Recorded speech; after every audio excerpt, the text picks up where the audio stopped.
हाँ तो मित्रों, हम पादप पढ़ रहे थे, तो पादप के अंतर्गत क्या हो जाते हैं, कौन कौन से चीजें आती हैं इसके अंतर्गत? रंगीन बहुकोशिकी, प्रकाश संश्लेषी,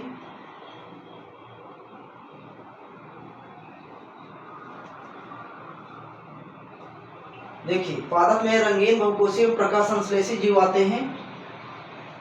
प्लांटी इसका नाम ही है। तो देखिए पौधों में क्या होता है, पौधे वैसे भी रंगीन होते हैं, बहुकोषीय होते हैं और प्रकाश संश्लेषण यानी इनवर प्रकाश के माध्यम से, जैसे प्रकाश संश्लेषण के द्वारा ही क्या होता है, भोजन बनता है। इसीलिए जो प्लांटी में जो होते हैं रंगीन बहुकोषीय प्रकाश संश्लेषित उत्पादक जीव होते हैं। कैसे उत्पादक जीव होते हैं? और इनके अंतर्गत जैसे शैवाल, मांस, पुष्पी व अपुष्पी बीजी पौधे आ जाएंगे। मित्रों अगला है चौथा जो कवक हमारा फंजाई है। फंजाई में इस जगत के अंतर्गत यूकोरियोटिक सेल्स वाले जीवधारी आते हैं। क्यों? क्योंकि इनमें अवशोषण द्वारा क्या होता है, पोषण होता है। ठीक है, ये इतर पोषी भी होते हैं, परजीवी और मृतोपजीवी भी होते हैं। कौन? कवक। अब सबसे महत्वपूर्ण बात यह है कि कवक की जो कोशिका भित्ति या सेल वाल होती है काइटिन की बनी होती है। कहे कि कवक की जो सेल वाल होती है काइटिन की बनी होती है। ये सबसे महत्वपूर्ण चीजें हैं। कैसे कवक, कैसे काइटिन, ऐसे समझिएगा।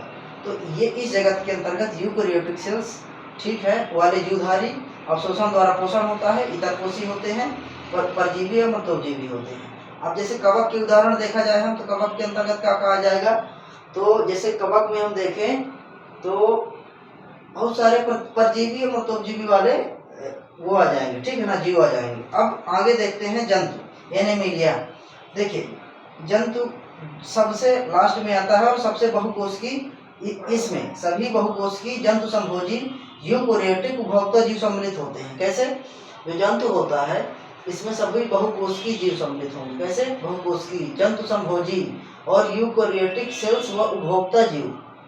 इसमें जो सेल्स होंगी यूकोरियोटिक्स होगी, पूरी तरह से विकसित होंगी, ठीक है, प्रोकैरियोटिक नहीं होंगी। और उपभोक्ता जीव, ठीक, उपभोक्ता जीव सम्मिलित होंगे। उदाहरण के तौर पर देखें तो हाइड्रा, कृमि, सितारा मछली, ठीक है, उभयचर वाले जीव आ जाएंगे। और पक्षी, स्तनधारी वर्ग के सभी जीव उसके अंतर्गत आ जाएंगे। तो मित्रों ये टॉपिक जो था बेसिक वाला था जीव विज्ञान का, वो कंप्लीट हुआ 5 जगत वर्गीकरण का। अब हम इसी के अंतर्गत थोड़ा सा देख लेते हैं क्या, द्विनाम पद्धति वाला। क्यों? क्योंकि एक द्विनाम पद्धति वाला कुछ क्वेश्चन ऐसे आ जाते हैं फैक्चुअल रूप में जो पूछा जाता है। फिर उसके बाद हम सेल्स वाला टॉपिक स्टार्ट करेंगे जो सबसे महत्वपूर्ण है, सेल्स वाली चीजें। तो जैसे हम जीवों के नामकरण की द्विनाम पद्धति, जीवों के नामकरण की द्विनाम पद्धति। तो सबसे पहले यही पूछा जाए कि जीवों की नामकरण की द्विनाम पद्धति किसने दिया था? तो कैरोलस लीनियस ने ही दिया था। Carolus Linnaeus. देखिए इसमें पहला जो है, पहला नाम है और दूसरा नाम है। तो पहला नाम वंश या जाति का नाम होगा और दूसरा नाम क्या होगा, ये लैटिन भाषा का है। दूसरा नाम वैज्ञानिक नाम होगा उसका, वैज्ञानिक नाम। तो देख ही लेते हैं मित्रों, जैसे हम कुछ चीजों को, पहला वंश या जाति का नाम होता है, दूसरा वैज्ञानिक नाम होता है। जैसे मनुष्य, ठीक है, मनुष्य क्या है, एक जाति है, ठीक है, समझिएगा। इसका वैज्ञानिक नाम कैरोलस लीनियस जी ने क्या कहा है, होमो सेपियंस, होमो सेपियंस। देखिए इसे होशियार या आधुनिक मानव कहा जाता है। देखिए वैज्ञानिक भाषा की। तो मनुष्य क्या है, होमो सेपियंस। होम से मतलब ऐसे समझे कि मनुष्य, होम याद करने का तरीका बता रहे हैं कि मनुष्य कहाँ रहता है, घर में रहता है या होम में रहता है। तो और होमो सेपियंस से कैसे याद कर लेना है, मनुष्य से। तो मनुष्य होम यानी घर में रहता है, इसीलिए मनुष्य को होमो सेपियंस कहा जाता है। ये याद करने का हम तरीका बनाए हैं। होमो सेपियंस का जो अर्थ होता है वो होशियार या आधुनिक मानव कहलाता है। दूसरा क्या हो गया, मेढक। देखिए मेढक का क्या नाम है, वैज्ञानिक नाम, राना ट्रिगना। अब समझिएगा बात है।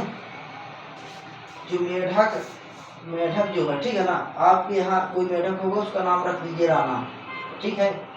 तो ऐसे चीजों को याद करना है हमको। जैसे तीसरा होगा गेहूं। अब गेहूं क्या है, एक प्रकार की जाति है। अब गेहूं को हम क्या कहते हैं, वीट कहते हैं, ठीक है, लेकिन इसका वैज्ञानिक नाम ट्रिटिकम एक्टिवम है। क्या? ट्रिटिकम एक्टिवम। अब जैसे मान लीजिए गाय, ठीक है ना, ये बॉस इंडिकस।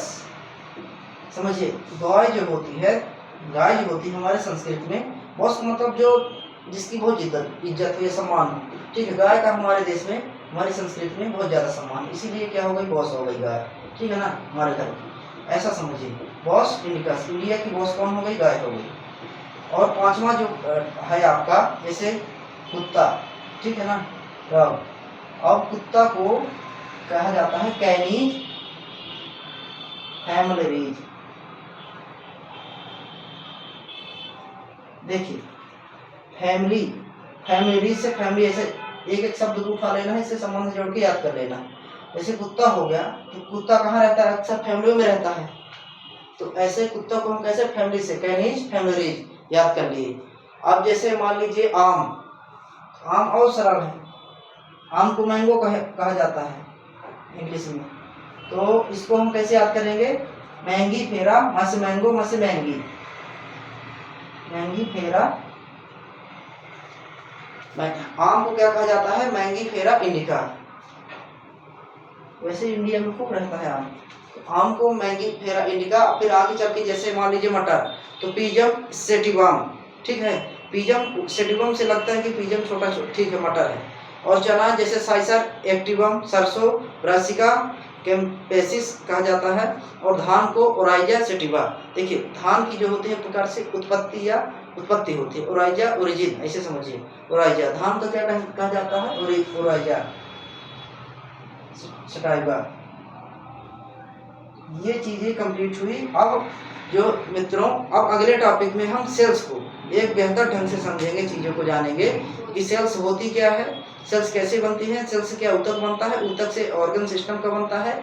और जैसे हमारे तंत्रिका तंत्र की सेल्स हो गए, इसको क्या नाम दिया जाता है, जैसे न्यूरॉन्स कहा जाता है। लीवर की सेल्स को दूसरा नाम दिया जाता है। अलग अलग सेल्स को अलग अलग नाम दिया जाता है, कितने प्रकार की होती हैं, ठीक, इसमें कौन कौन से कोशिकांग पाए जाते हैं, इसकी विभाजन क्षमता, मतलब इसकी जो विशेषताएं हैं। तो इसमें जितने भी चीजें हैं, जीव विज्ञान में अब सेल्स वाला जो टॉपिक चलेगा सबसे महत्वपूर्ण है। तो इसलिए हर वीडियो को पूरी देखना है और पूरा नोट्स बनाना है एक प्रकार से, तो चीज़ें हमें समझ में आती रहेंगी। अब हम चीज़ों को क्या है, आगे जो सेल्स वाला टॉपिक चलेगा उसको हम बेहतर ढंग से करने की कोशिश करेंगे।